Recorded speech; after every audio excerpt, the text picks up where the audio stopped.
And action! Hey everyone, it's Crispy Patty with another Read Aloud. Today's title is of this book, Never Bug a Bear. Author is Carol McTavish. Illustration, Linden, Wentzloff, and design, Kate Carney. There you go, right there. We got this cricket or grasshopper up in the top right corner and a bear munching on some flowers. And he's got his eyes on that guy up there on the G. All right, let's turn the page and begin. All right, we are experimenting with lights. Maybe we just need one. I don't know what's going on here. Oh boy. How's that? Well, interesting. We never had this challenge before. That, my friends of all ages, is a classic lesson in life. It's not always going to flow as it always has. Sometimes there will be challenges, and it's how you react to it. So right now, I see this as a challenge, not as a, get me mad or irritated. Just for whatever reason, this book has created a little bit of a obstacle. Well, what are we going to do here? Well, I will tell you this. It does say 2009 is copyright, and this was a Silver Award winner for Emerging Publisher of the Year in the Alberta Book Awards of 2003. Yeah. All right. Let's try this. All right. We'll just go there. All right. Never bug a bear. Thanks for being patient. That's what it's all about, right? Hey. To all the animals that did not survive as a result of the loss of their habitat, thanks for the love and support of all our family and friends and the pictures, poems, and helpful advice from the staff and students of Elizabeth Rummel, Exshall, and Banff Elementary Schools, and the children of Lawrence Grassi Middle School in Canmore, Alberta. Oh, cool. I've been to both those places. I mean, not the schools. I had no reason for me to yet. Although if invited to read there, I would certainly be there in a heartbeat. But yes, I've been to Canmore and Banff, as my friends like to call it. Yeah, beautiful, beautiful, beautiful place. Oh my gosh, bears galore in those neck of the woods. All right, let's turn the page and go to the next. All right, well, I wouldn't say the lighting's Hollywood standard. However, it's going to work, I think, for now. So here we have this guy on the left. He looks like a tourist. He's got the binoculars, the camera, the backpack, the full brim hat, right, protecting his face from the sun. So Humphrey the bug. All right, so he's a bug. We can't identify exactly what he is. He's not a grasshopper. He's just a bug. Wants you to look in the animal homes you will find in this book. Peek under the glass. It will give you a clue to where he is hiding, admiring the view. All right, so we have an example off to the right. Yoo-hoo, bear, can you hear me? Here we are. Oh, yoo-hoo, bear, can you hear we are there? Okay, so there he is, right there. So now we look for him on the next pages. Now, it begins with, never bug a bear. It's best to let them be. Bears need quiet space to grow and places to be. Respecting bears while in their home will let them know you care. Yelling loud, yo bear, I'm here, means warning him you're there. That's right. When I led lots of tours in Canada, Alaska, and the United States, I would always teach my clients that one, to be quiet if witnessing a bear, especially in a car, to keep your voices down, because the reason why they're scared, or at least I've been told, is that they're unfamiliar with your voice, and so it's foreign to them. So if they hear it all the time, it becomes quite familiar to them. But if they don't hear it a lot, it's kind of like you experiencing something that's very different to you, and sometimes you can be very alert to it and scared of it.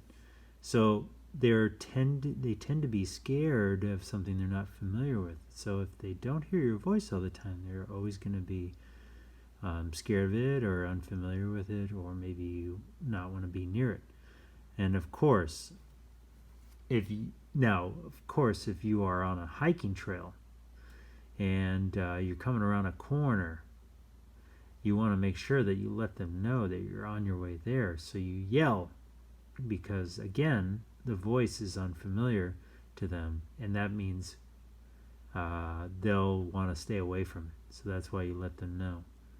Man, I've had some crazy stories told me. One of them was a time that a mountain biker was coming around the corner and going to go down this hill, and I guess a bear, the timing was, just wild.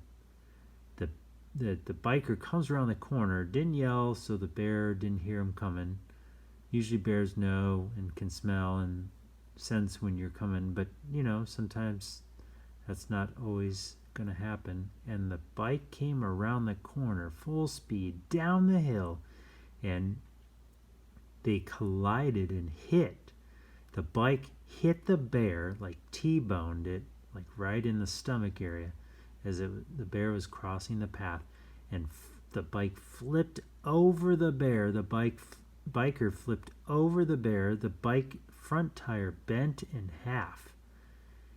The biker and the bear, almost at the same time, were just kind of dusting themselves off and looked at each other, almost to say, like, what the just happened? And they looked at each other, and I guess they kind of said, well, I mean, that was pretty wild. And then the bear just ran off. And the biker obviously couldn't bike home, but it wasn't unusual and rare circumstances. And for him to live, that was amazing, or have no confrontation. I think the bear was just in shock. Now, as we're talking here, I notice there's a backpacker back there. That's funny, huh? Wonder what that's going on, huh? What's going on there, huh? All right, here we go. Next page. All right. Never mess with moose. They're nasty when they're mad. To get between a cow and calf will leave her feeling bad. There's that bug in the corner. Whatever the weather, they belong together. And then we got the moose on the second page. Moose, please, don't eat the yellow leaves. Chances are you'll see him munching plants in knee-deep sloughs. They love a squishy mud-soaked bath to dip their feet and chew. Now, if you have never seen moose up close, wow, what a sight. They are very, very tall, especially the bull moose, which is the one on the right side of the page, that one with the big rack there on his head. But even the baby calf is very tall, taller than any kid, I think. And they have ability to swim down below the water line and eat food underneath. So they can go down there for quite a long time.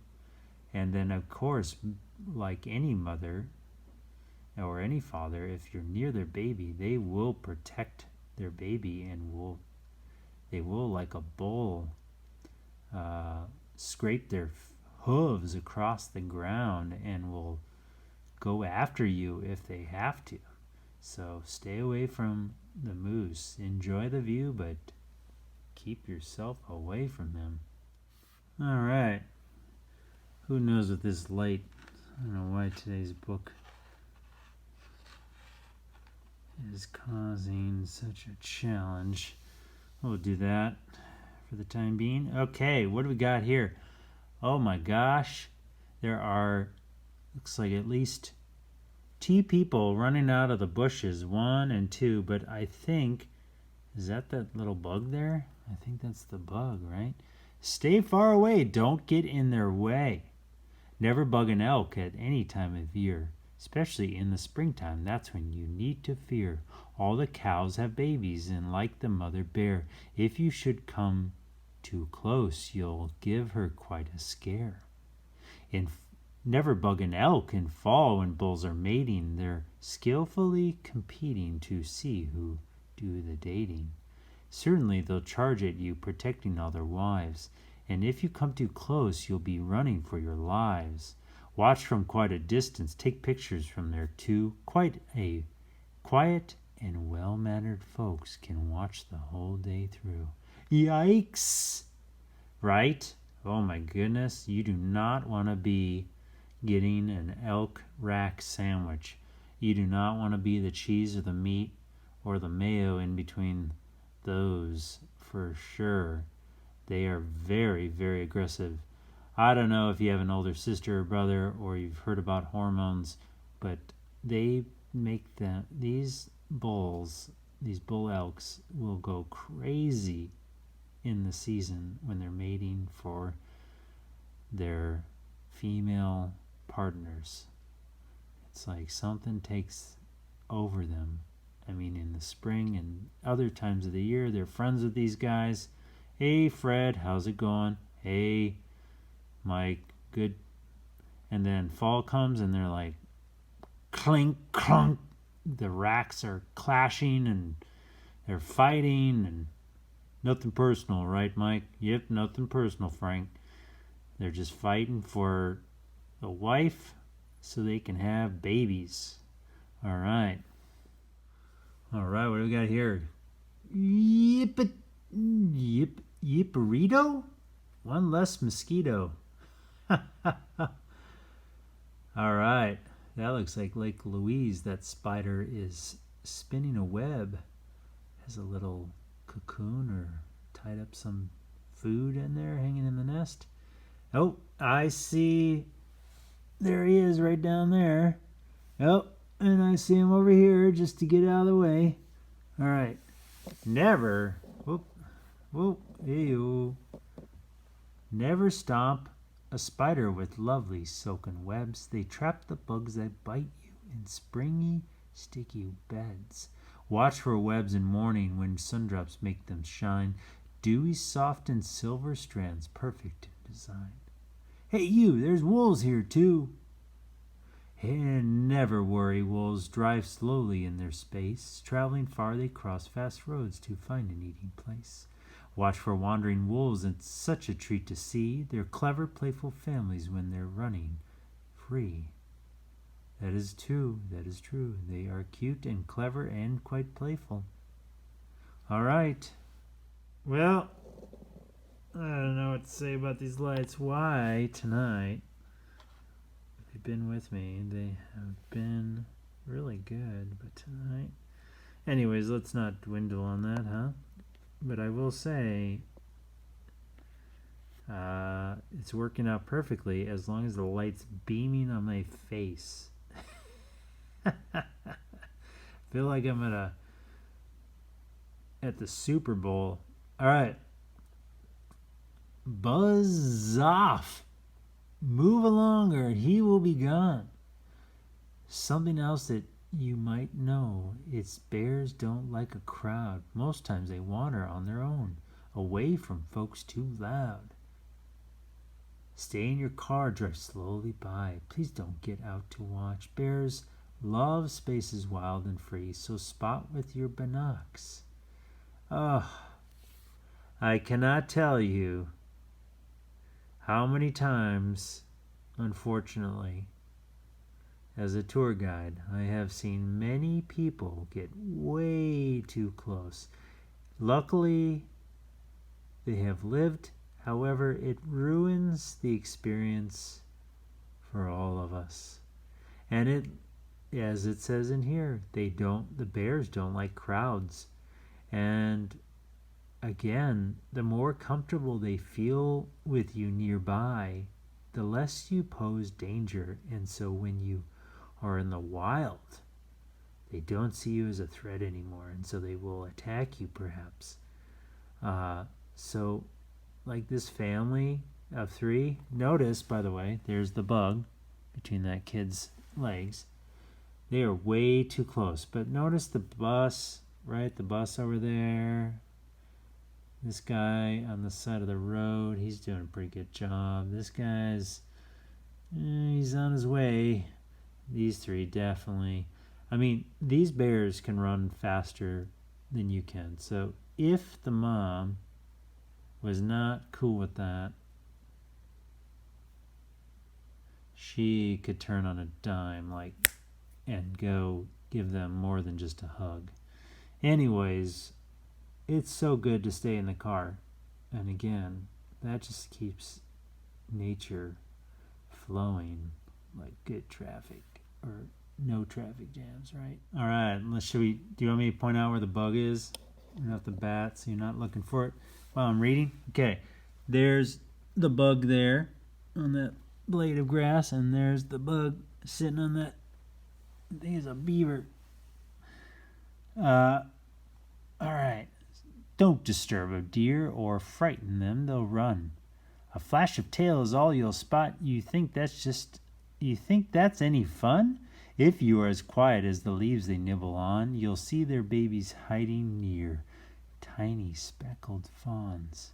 Shh, not a peep, the baby's asleep. Cute, cute, cute.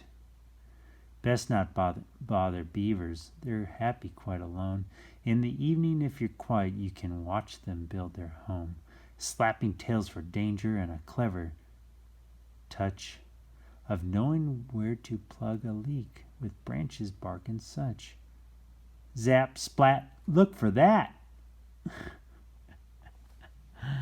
I love looking for those guys when they're on the water, especially if you can see a big mound of branches like that. You definitely know that's a beaver home. All right.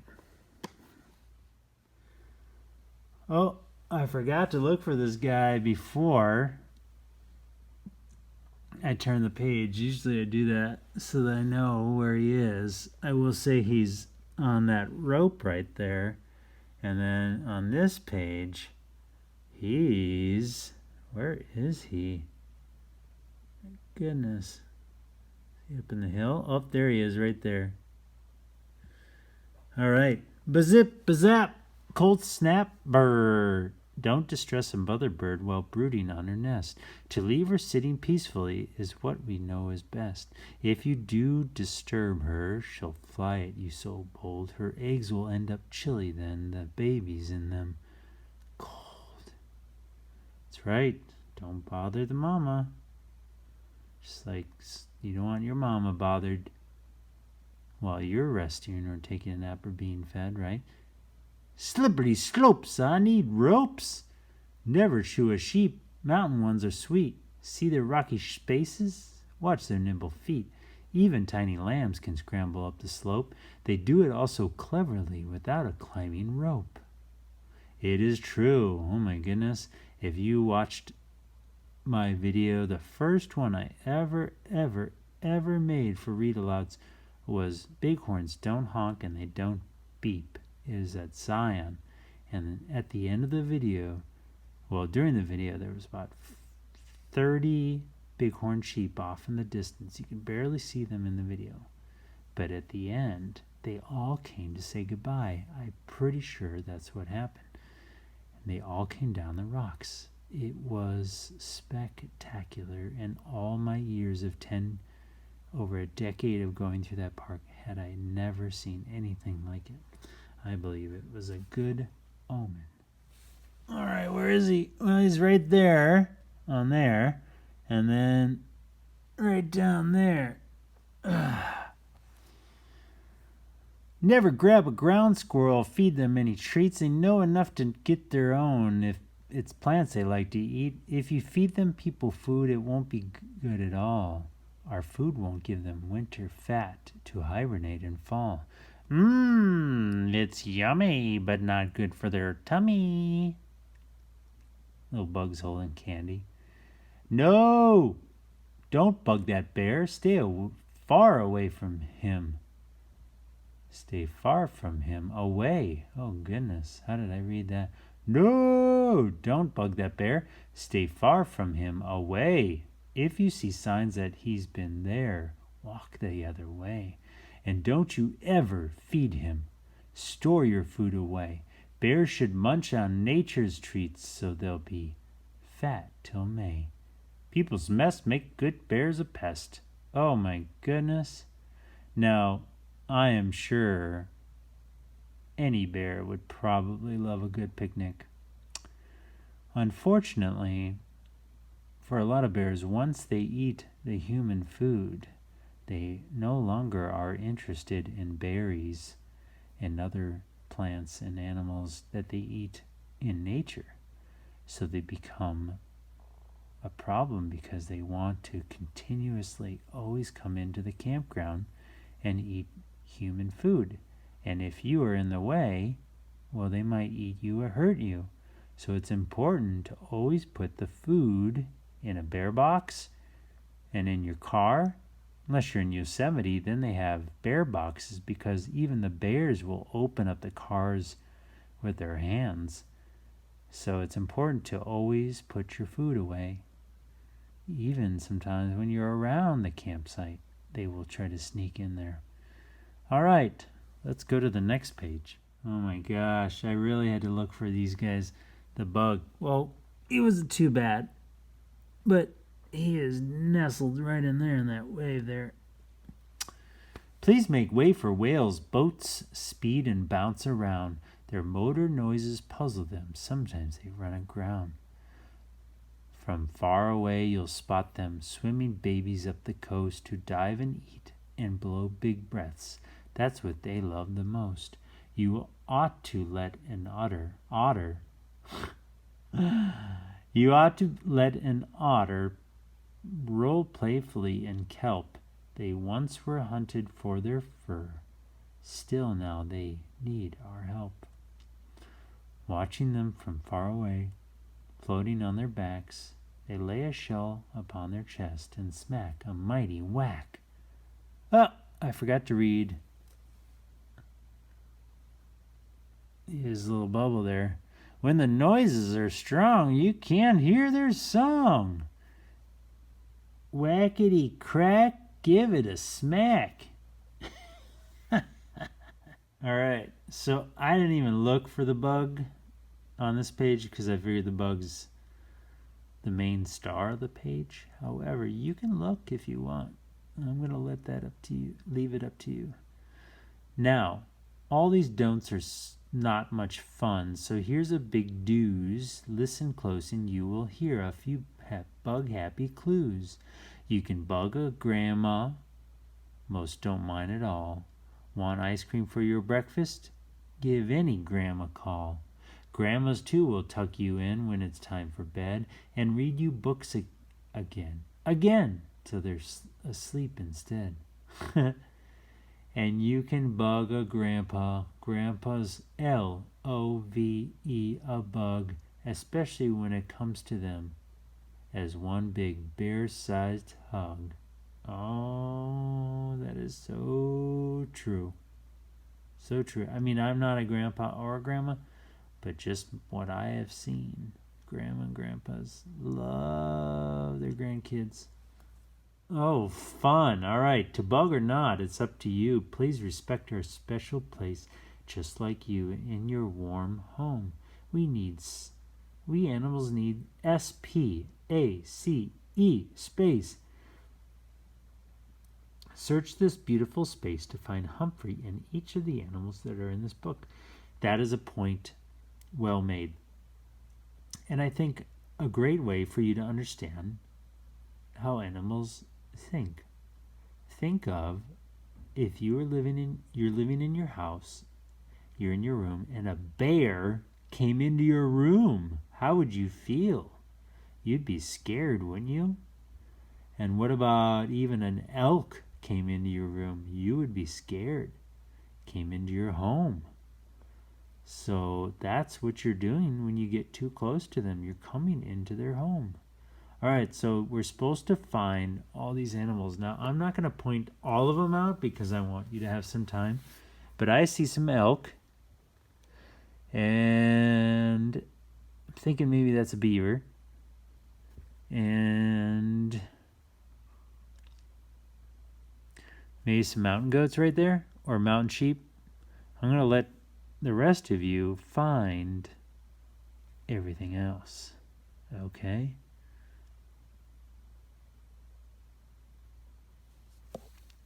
Oh, there's the bug, by the way. Wow. Okay, let's read all this. This is some good stuff. Portion of the sales of each of our books will be donated to the Yellowstone to Yukon Conservation Initiative. A portion of the sales of each of our books will be donated to the Conservation Fund of the Calgary Zoo. To the children who read this book, it's our hope that you and our wild animals will always be free and have room to grow safely, grow healthy. It's my bedtime. Healthy and safe, just like Humphrey the Bug. Each of us can do one small thing to make sure we keep animal places wild and free. Remember to walk softly and listen quietly when you are in wilderness spaces. You never know whose home you are walking in and what wonderful sounds you might hear. To the adults that belong to the children, millions of people visit national and state parks each year. Many of us come to see wildlife we can no longer see near our homes. Our growing presence in the wilderness puts increasing pressure on the same animals we have come to see. Like Humphrey, in a very small way, we hope this book helps to teach our children it is not a right, but a privilege to see animals in their natural habitat, and it is imperative that we learn to respect and preserve that habitat. May we continue to see the wild in the wilderness so that 100 years from now our children's children will stand in these beautiful places and see what we see and feel what we feel. That's right. Be sure to keep a lot of space between you and the animals. Be quiet. Give them space. Don't feed them human food. And enjoy the privilege of watching them in the wild. And here we are with pictures of the authors and illustrators and all those who are part of this amazing book. And I hope you learned a lot. So the next time you go into the wild, you know how to appreciate and enjoy the wild and the animals that live in their homes as you go visit them.